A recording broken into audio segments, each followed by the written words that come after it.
Have you heard about the recent naval exercises between India and the Philippines that have left the Chinese military feeling a little uneasy? That's right, folks.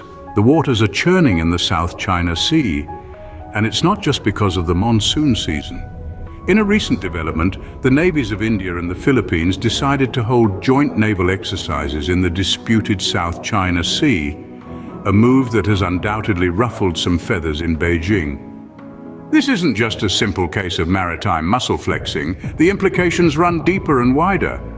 Why, you ask? Well, the South China Sea has been a hotbed of contention for years now, with China claiming most of these waters, a claim fiercely contested by other nations, including the Philippines, Vietnam, Malaysia, Brunei, and Taiwan. This recent naval drill involving the Indian naval ship INS Kadmat and the Philippines naval vessel BRP Ramon Alcaraz was more than just a friendly game of naval tag. It was a subtle hint to China that other nations are ready to hold their ground. China, understandably, hasn't taken this kindly. In a statement made by Senior Colonel Wu Qian, the spokesman of the Chinese Defense Ministry, the Chinese authorities have reiterated their stance. They believe that defense and security cooperation between relevant countries must not harm the interests of third parties or disrupt regional peace and stability.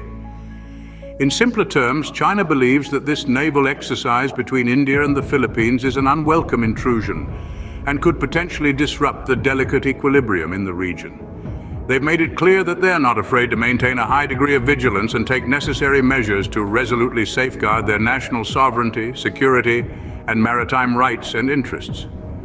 So it seems that China is not too pleased with these recent developments. But as the old saying goes, the sea, once it casts its spell, holds one in its net of wonder forever. And so it seems the South China Sea continues to ensnare us in its web of geopolitical intrigue and military maneuvering. Now let's delve into why China might be feeling particularly sensitive about these naval exercises. Recent confrontations between the Philippines and China in the disputed South China Sea have been a significant point of contention, contributing to the rocky relationship between the two nations. The tension in the region has been simmering, with the Philippines Navy accusing Chinese ships of resorting to aggressive tactics. They allege that Chinese vessels used water cannons against their ships, an accusation that China vehemently denies, dismissing it as purely false hype. China's claim over the majority of the South China Sea has been a cause of concern for many nations.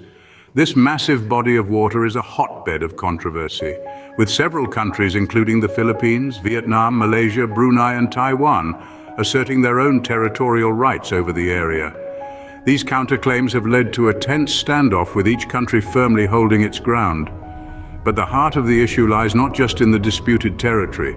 China is seemingly restless about the growing military cooperation between the Philippines and other nations. The recent naval exercises between India and the Philippines, for instance, have drawn the ire of the Chinese military. They argue that defense and security cooperation between relevant countries should not harm the interests of third parties or destabilize regional peace and stability. China's stance is clear. The maritime dispute between China and the Philippines is a bilateral issue, and they believe no third party has the right to intervene. They insist on maintaining a high degree of vigilance and are prepared to take necessary measures to resolutely safeguard their national sovereignty, security, and maritime rights and interests. Clearly, the situation in the South China Sea is a tense one, and these naval exercises have only added fuel to the fire. The region has become a geopolitical chessboard, with each move meticulously calculated and every action sparking a reaction. As the waters continue to churn, it's clear that the tides of this dispute are far from calming. So what has been the fallout from these naval exercises, and what does this mean for the future? In response to these naval drills, China has voiced concerns, emphasizing that defense and security cooperation between countries should not infringe upon the interests of third parties, nor should it compromise regional peace and stability. This sentiment was shared by Senior Colonel Wu Qian, spokesman of the Chinese Defense Ministry, who highlighted that China is keeping a close eye on these developments. China has pledged to maintain a high degree of vigilance and take the necessary measures to staunchly defend their national sovereignty, security, and maritime rights and interests.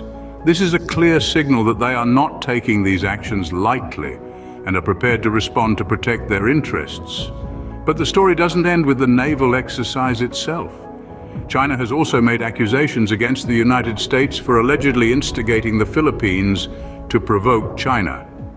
These allegations add another layer of complexity to an already tense situation, pulling in the US and potentially escalating the situation. Wu reiterated that China holds indisputable sovereignty over the areas claimed by Manila and accused the US of stirring the pot, so to speak. He claimed that the alleged intrusion by the Philippines vessel, despite repeated warnings, was not only dangerous but also extremely unprofessional. Interestingly, Wu dismissed the allegations that Chinese Coast Guard ships used water cannons against the Philippines vessels as purely false hype.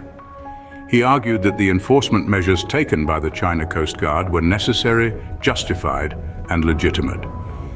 As we can see, the geopolitical landscape in the South China Sea remains volatile, and these recent naval exercises between India and the Philippines have certainly stirred the pot. Only time will tell what the true ramifications of these actions will be.